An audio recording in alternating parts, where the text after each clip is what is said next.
The truth about UFOs remains shrouded in mystery.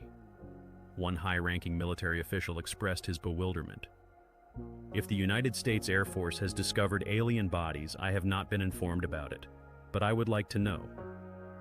This question raises an important topic.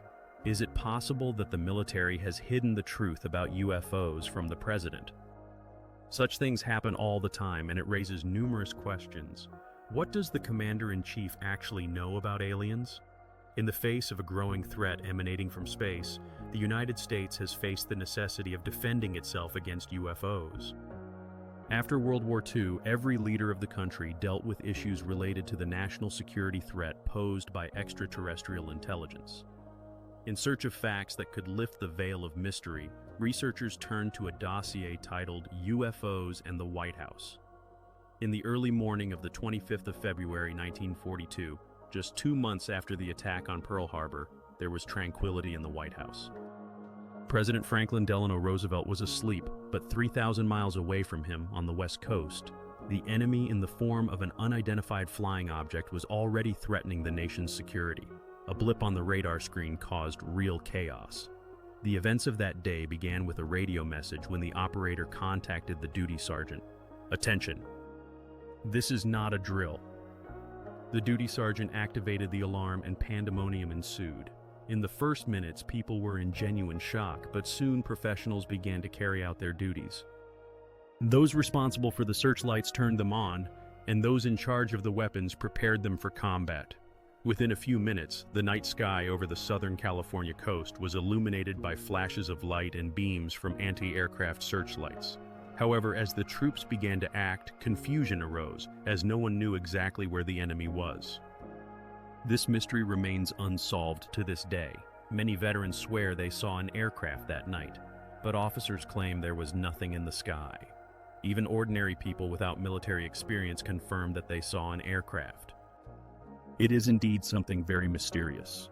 The military concluded that perhaps some airplanes had been detected, but no information emerged about whose they were, American, Japanese, or someone else's. One witness expressed his viewpoint. "I think it was a UFO." He added that he does not intend to talk about little green men, but his conviction that it was a UFO remains strong. For about an hour, the salvos of defensive fire rumbled, but when dawn broke, it became clear that the only thing the soldiers had damaged was the city of Los Angeles. The shells fired into the sky fell to the ground and exploded, leaving destruction in their wake. The media reacted, as is often the case in such situations, possibly exaggerating the events to attract the attention of readers. Among the many stories related to the incident in Los Angeles, one concerned Japanese submarines, from which, it was rumored, unidentified devices were launched. Eyewitnesses claimed that these devices hovered in the air, not following a typical trajectory. There was even one photograph of such an object, which was well lit and did not resemble any of the known aircraft at that time. Reports of the damage inflicted on the city were sent to President Franklin Delano Roosevelt in Washington. The investigation was entrusted to General George Marshall, the Chief of Staff of the Department of Defense. Marshall's report became one of the most curious documents in this story. It stated that in the sky that night, there were no fewer than 15 aircraft, with speeds ranging from very slow to an instantaneous increase to 330 kilometers per hour, and altitudes from 3,000 to 6,000 meters. At the same time, there was no aggression. No bombs fell, and no one was injured. That night, there were neither Allied nor American planes in the sky, which caused confusion. It made no sense for the Japanese to behave in such a manner. If even one plane had been in the sky, there would have been no way to avoid bombs. The exact reaction of President Franklin Delano Roosevelt to the information about the unidentified flying object remains unknown. It is only known that he sent a sharp letter to the Secretary of War, Harry Stimson, demanding to find out who was responsible for the air raid warning system in the United States. He also wondered whether someone without official access could have activated this system. Stimson's response to the president and the explanation for the appearance of the unknown enemy remain a mystery. No records on this matter have been found in the National Archives of the Roosevelt Presidential Library. One expert notes that at the time, the events were likely not perceived as an extraterrestrial phenomenon. although in 1942 these facts aroused extraordinary curiosity. The Axis powers controlled the entire continent and, according to the expert, Roosevelt was so preoccupied with military affairs and his poor health that UFOs did not occupy much of his attention. In July 1947, new threats of war and a new enemy, the Soviet Union, compelled Americans to look to the skies. Some saw UFOs there. President Harry Truman was informed of an incredible incident in New Mexico which soon became known to journalists and stirred the entire country. For the first time, the president had to confront the issue of UFOs directly. Truman found himself in the right place at the right time and became a key figure in addressing the UFO problem of those years. It is known that presidents were either informed about flying saucers or not informed at all. In Truman's memoirs and in the documents of his administration, there are no mentions of this. However, we know that this occurred thanks to General Robert Lender, who at that time was a colonel in the Air Force. For exemplary service, Truman appointed Lender as his personal pilot and representative of the Air Force on UFO matters. The Central Intelligence Agency actively collaborated with Lender.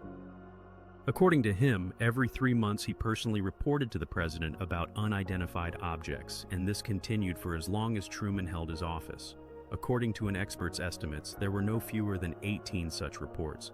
He adds that many would likely have wanted to be a fly on the wall during these meetings, as all reports were verbal and no records were kept. If they did not want it to appear on the front page of the New York Times, nothing was recorded. However, the incident that occurred in the sky over the Capitol could not be ignored. 1952 became one of the most significant years in the history of UFOs. A whole wave of vivid events, both military and civilian in significance, swept across the United States. One weekend in July 1952, a UFO appeared in the sky over the Capitol, resembling an invasion. Then the objects disappeared, and military planes returned, but they reappeared again. This made people realize that the government was controlling nothing, absolutely nothing. The news about UFOs became a real sensation and made the front pages of many publications. Truman took this seriously, and more public figures began to speak openly about flying saucers. At one of the press conferences in 1950, Truman also mentioned this: "Yes, we discuss it at every meeting with the military, but they never provide me with specific data about what they have seen." When asked if he could add anything, he replied, "No, I cannot. I have nothing more to say about this." In this context, it is important to note that such events occur regularly. Flying saucers and other unidentified objects have become part of discussions. But many high-ranking officials, such as President Truman, never shared their personal experiences in this area. However, as ufologists claim, Dwight Eisenhower indeed had such an experience in the early 1950s. In 1952, near the coast of Great Britain, a bluish object was spotted from one of the military ships, which was observed for about 10 minutes. During this time, Eisenhower, accompanied by an admiral, went out on deck and also witnessed this phenomenon. They stood and watched, and Eisenhower, in his own words, said, "I better go take a look at it from the inside." The person who later recounted this case had not heard anyone else mention it. Under Eisenhower, UFOs became part of American pop culture thanks to cinema and television. However, there were many materials in the White House beyond movie scripts. During his presidency, secrecy surrounding UFO-related issues became the norm. Under pressure from the Eisenhower administration, even the military lost access to this information, which was happening in America. Sometimes people close to the White House made spontaneous remarks. In May 1954, General Nathan Twining, the Chief of Staff of the United States Air Force, made an unexpected statement, noting that even if UFOs came from Mars and they were sufficiently advanced, he had no reason to be concerned. He added that any other power should know that in this hemisphere they were going to remain the masters. In 1963, President John Kennedy was on a boat near his home in Hyannisport when, according to reports, a silver object appeared about 18 meters away from the boat. It began to descend, and those on the boat were able to see it clearly. Kennedy asked his companions not to tell anyone about what had happened. Although there is no confirmation of this story, it remains in the realm of rumors, where anyone can choose to believe or not believe. It is difficult to say what exactly Kennedy knew about UFOs. After his tragic death, only a few documents related to his name remained in the White House. There are many mysteries associated with Kennedy and UFOs, and there are compelling reasons to believe that he indeed possessed real information about unidentified objects. Kennedy was deeply concerned about how to avoid war, especially in light of the threat posed by nuclear-armed missiles launched from Cuba. He understood that UFOs could provoke the onset of military actions and recognized the necessity of diplomacy regarding matters related to these objects. According to documents, Robert Kennedy, the brother of the president and the attorney general, personally distributed messages from UFO researchers between Congressman Gerald Ford and representatives of the Air Force. UFOs sparked significant interest in Robert Kennedy, and there are documents detailing meetings with these objects. Written confirmations of how a person in such a high position witnessed such events are rarely encountered. Many UFO researchers believe that differences in political views may affect access to certain information, and that some U.S. presidents were not fully informed on this issue. Some researchers believe that John Kennedy was the first who truly knew the truth about UFOs. He sought to outpace the Russians in the race to the moon, but space itself did not interest him. It was more about competition and politics. In contrast to him, Lyndon Johnson showed immense interest in space. When a person confronts such a destructive force, he resembles a candle challenging the sun. Lyndon Baines Johnson first appeared in the White House as the vice president to John Kennedy. In September 1961, he received a letter from a UFO researcher reporting an alien visitation. Johnson responded to the letter, advising the author to contact the executive secretary of NASA instead of directing him to the Air Force. This decision seemed strange, especially considering that the vice president personally replied to a message about a UFO. During Johnson's administration, the military was ordered to investigate a UFO crash near Kecksburg in Pennsylvania. The events that occurred on the 9th of December 1965 became another chapter in the history of UFOs and the White House. A search team worked at the crash site, and NASA identified the object found. The Air Force also sent its representatives. Ultimately, the investigation concluded with the object being taken to a laboratory, where it was labeled a meteorite. Thus, this became the official explanation. In his research of presidential materials, the author always sought the main kernel. He reviewed the archives of the White House to understand who among the participants was at the location where the President and the Secretary of Defense were. At that moment, the President was at his ranch in Austin, Texas. The next morning, all key figures were already at the ranch. Among them was James Webb, the head of NASA, as well as the governor of the state of California and the chiefs of staff.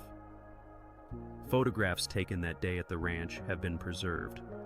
It was later said that this meeting, which involved all the chiefs of staff, was dedicated to the war in Vietnam. Although this issue was indeed discussed, it was on that day that the president was shown photographs of that very object. There is substantial evidence that this catastrophe was actively discussed within the president's circle. President Richard Milhous Nixon also showed interest in the topic of UFOs. People who communicated with Nixon on this matter claimed that his interest was immense. Rumor has it that he collected a large collection of books about UFOs, which raised questions. Many researchers believe that Nixon received specific information that could be made public. It seems he was planning to share his thoughts on the past, present, and future of UFOs in a book by Robert Emenegger, as well as in a television program dedicated to this topic. Emenegger stated that he was negotiating with Republicans to ensure that only people from the government participated in the show, as the idea was to reveal some secrets. Bob Emenegger, an advertising producer and television producer, became acquainted with an important person, Bob Heldman, with whom he studied at the University of California. It was a true brotherhood. Later, under Nixon, Heldman became the chief of staff. In the mid-70s, Emenegger and his partners were involved in investigative television programs and worked with archives at Norton Air Force Base. Paul Shartle got them involved in this matter, stating that there was a film recording the landing of an extraterrestrial spacecraft at Holloman Air Force Base. This film was allegedly sent to Norton, where other documents are stored. At first, the author thought he was being pranked, but the topic of UFOs was too intriguing. Paul advised him to contact the Pentagon but to pretend he was looking for something else. Otherwise, he would be quickly turned away if they realized he was interested in UFOs. He recommended acting exactly as he said to uncover the whole truth. George Weinbrenner, who headed the department studying foreign technologies, had a personal bunker at Wright-Patterson. The author descended into a large hall where there were small cameras everywhere. He asked Weinbrenner what he knew about the landing of the alien ship at Holloman Air Force Base. Expecting him to respond that he did not know, he was surprised when Weinbrenner reached out, pulled out some book, and handed it to him. Opening the book, the author discovers that it is addressed to his friend, Colonel George Weinbrenner, from Dr. Allen Hynek. This work is entirely dedicated to unidentified flying objects. At that time, Hynek held the position of scientific advisor to the Air Force. Confused, Emin Egger immediately contacted his friend, Chief of Staff Bob Haldeman, who was at the White House. Egger inquired whether he knew anything about a UFO landing at Holloman Air Force Base. Haldeman replied that he had heard something like that but did not have specific information. Egger asked whether the president was aware but did not receive a clear answer. He pondered what American presidents might actually know about UFOs. One of his friends helped him meet with two former presidents, both of whom claimed to have seen footage of the UFO landing at Holloman Air Force Base. At that time, Gerald Ford, while being a congressman, showed interest in the topic of UFOs, as residents of his district reported sightings in the 60s. Many forget that the primary duty of a congressman is to serve his constituents. Jerry was always willing to listen to people, even off duty. Ford took this on to help those seeking the truth and expressed a desire for Congress to investigate these cases. On the 5th of April, 1966, the Congressional Defense Committee held public hearings on the topic of unidentified flying objects, attended by Secretary of the Air Force Harold Brown. He stated that the investigation would be open and all hearings would be public. It is unknown how Ford's perspective on UFOs changed after these hearings, but many researchers assert that, upon becoming president, he appointed advisors who were aware of the potential threat posed by UFOs. Among his aides were Dick Cheney, Donald Rumsfeld, and George Bush Sr., who was then the director of the CIA. Ford needed people he could trust and who trusted him. After leaving the White House, Ford wrote in a letter to a former Air Force intelligence officer who dealt with UFOs that during his time in Congress, as well as in his role as vice president and president, he had repeatedly requested information about UFOs. As a rule, officials did not provide any information. As president, Ford never raised this topic. This could create the impression that he had lost interest in it, but in the author's opinion, he decided that discussing such issues was detrimental to his political career. There are few documents linking UFOs and the White House, and even fewer reports that any of the presidents might have seen them. Only one public acknowledgement belongs to President Jimmy Carter, who became the first commander-in-chief to state that he had seen a UFO. Carter was nicknamed the UFO president because he indeed claimed to have witnessed this phenomenon. An organization studying UFOs wrote him a letter asking him to describe what had happened. Jimmy Carter did just that, and the rest became history. As Carter himself recounted, the incident occurred in October 1969 when he arrived in Leary, Georgia, to speak at a Lions Club. He emotionally shared his impressions, and it made a strong impression on the audience that Carter, then a senator, spoke openly about it. Even after becoming governor and then president, he never recanted his words. He always honestly stated, "Yes, I saw something, and no, I cannot determine what it was."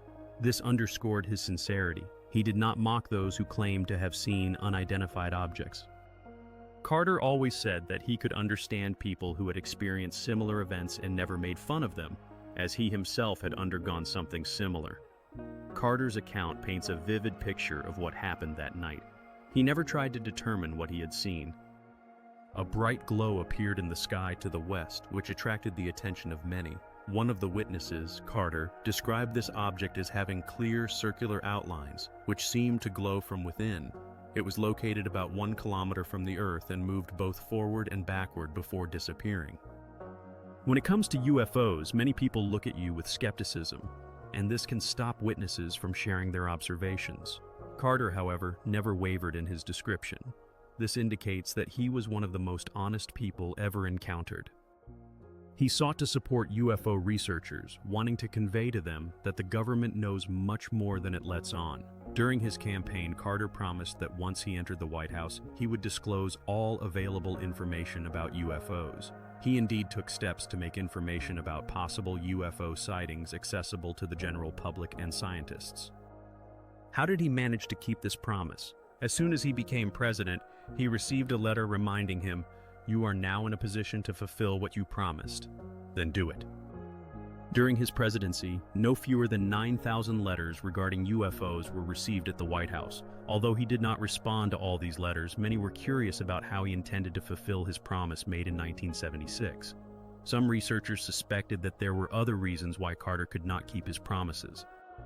The CIA occasionally provided the president with important intelligence information, and one of those who did so was George Bush Sr. When Carter inquired with him about materials related to UFOs, Bush replied, "You do not need to know this. There is a need to know, and there is curiosity." This emphasized that curiosity drove the president, although proving that Bush informed Carter about UFOs was not easy. Nevertheless, during his presidency, Carter made some documents regarding UFOs public. This became a golden time for the UFO community, as thousands of documents became available thanks to the Freedom of Information Act. Approximately half of them had been stored in archives for already 30 or 40 years. Most of these materials were declassified during Carter's 4 years in office and included both eyewitness testimonies and official military reports. Access to these documents gave a serious boost to UFO research. We live today in the name of the future, and this should be clear to everyone. It is time for us to start acting. This is very important, emphasized the researchers. It is known that Ronald Reagan was also a witness to 2 UFO sightings before he became president.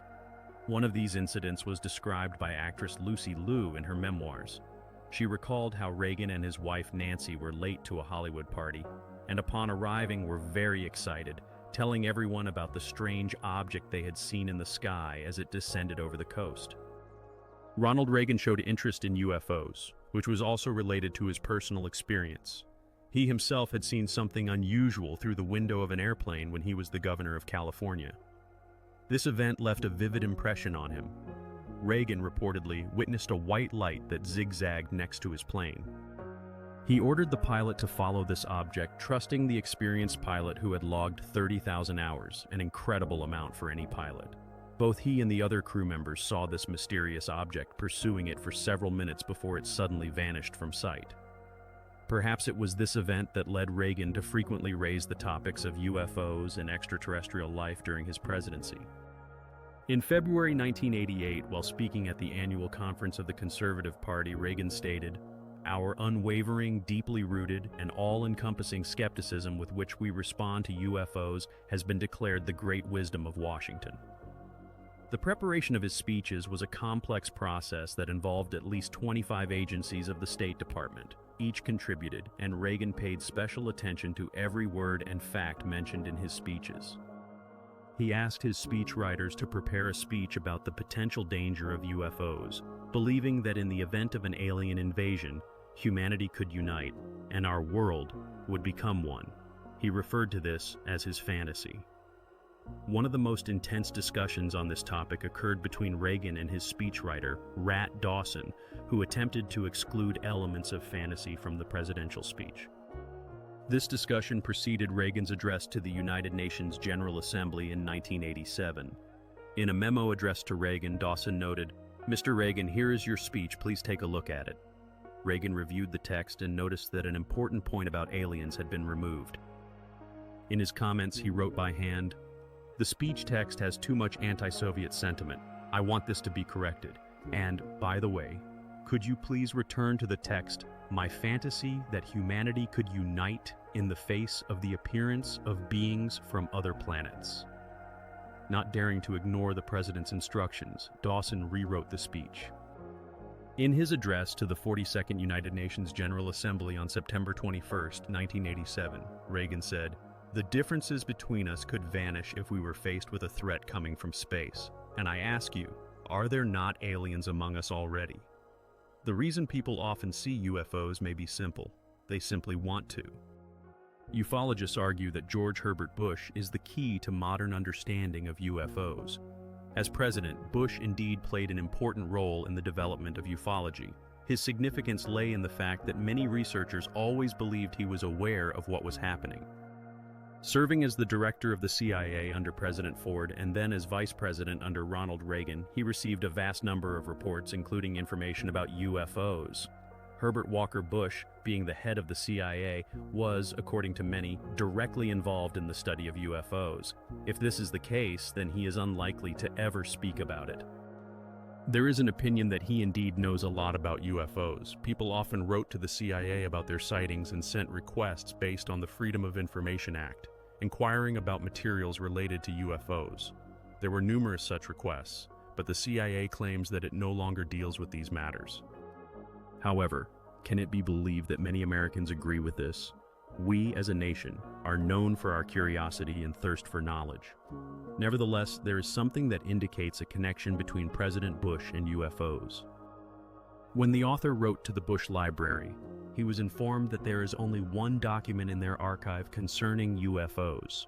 Officially, there are no materials linking George Bush to this topic, yet many ufologists are convinced that he possesses significant knowledge about unidentified flying objects.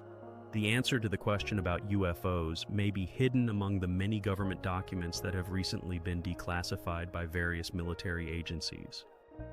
Researchers believe that George Bush and his administration, including figures like Dick Cheney and Donald Rumsfeld, represented a powerful team that meticulously concealed information about UFOs from the public, keeping it in the hands of the military and intelligence services.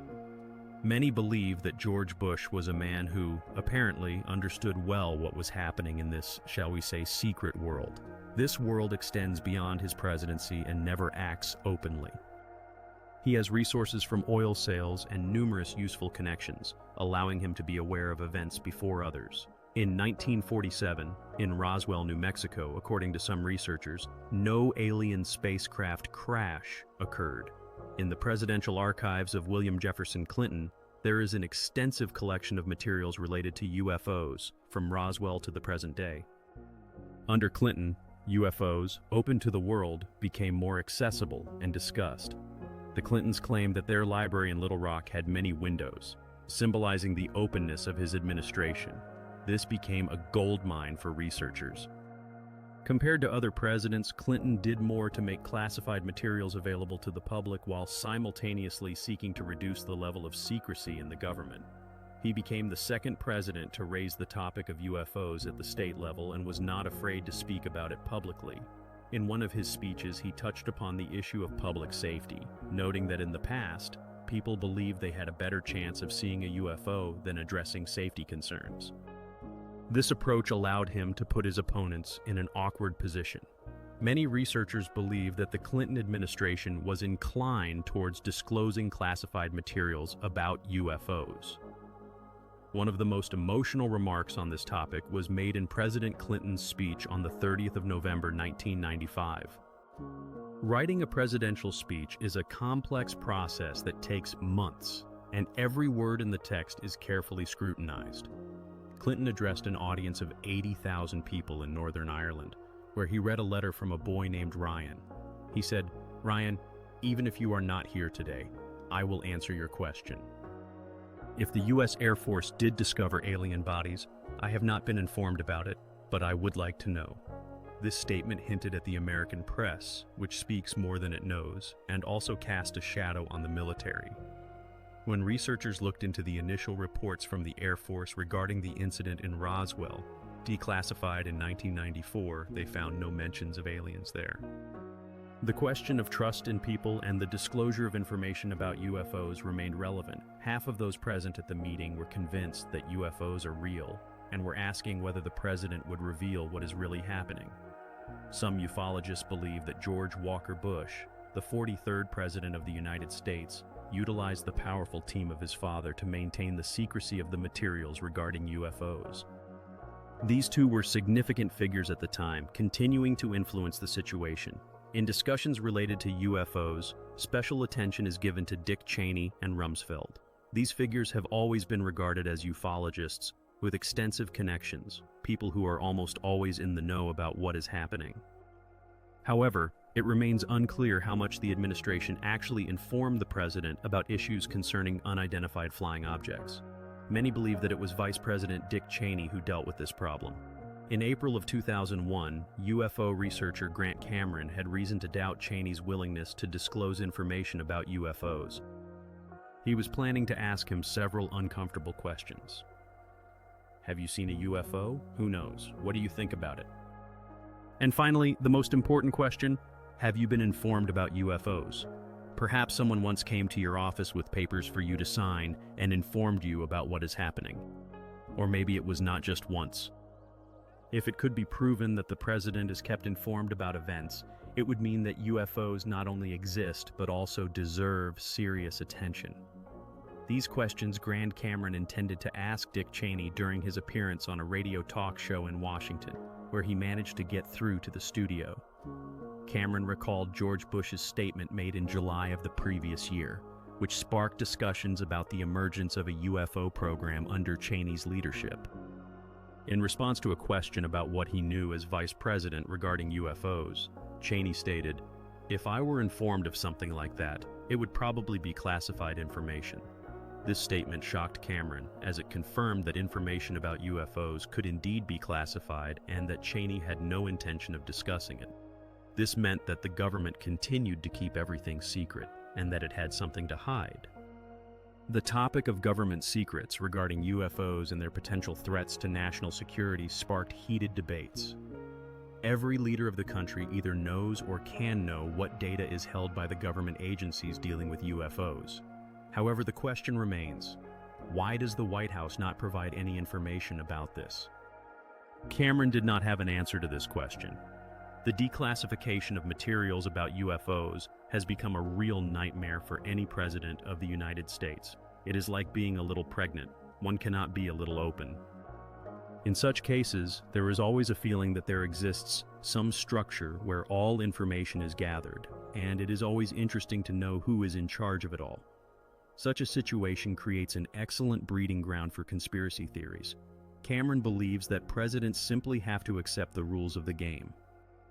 Their time in the White House is limited, while intelligence agencies exist forever. Maintaining secrecy regarding UFOs is the easiest way to avoid unnecessary troubles. Ordinary people need to understand that the disclosure of materials about UFOs is in their best interest. It is necessary for survival so that the government, which they have trusted since childhood, truly becomes a government for the people. Declassifying the archives is the only way to achieve this, as it is a huge part of history that has been hidden from them for 6 decades. This is unacceptable for Americans, for ordinary people. Cameron wonders what has really changed since the time of President Roosevelt. If we do not consider the progress in the development of technology and security, the White House still views unidentified flying objects as a source of potential threat. In April 2005, a report was received stating that radar had detected an unidentified flying object in the sky above the White House. The alarming report that an unidentified aircraft had breached no-fly zones caused a real uproar in the White House. Special services quickly responded to the situation, taking their positions and evacuating people from the danger zone. At that time, President Bush and Vice President Cheney took shelter in underground bunkers. The chaotic actions of the security service during this incident resembled the confusion that engulfed the troops defending against a similar threat in the distant 1942. What actually happened? According to a report from the Department of Homeland Security, the cause of it all was an accidental flare on the radar screen.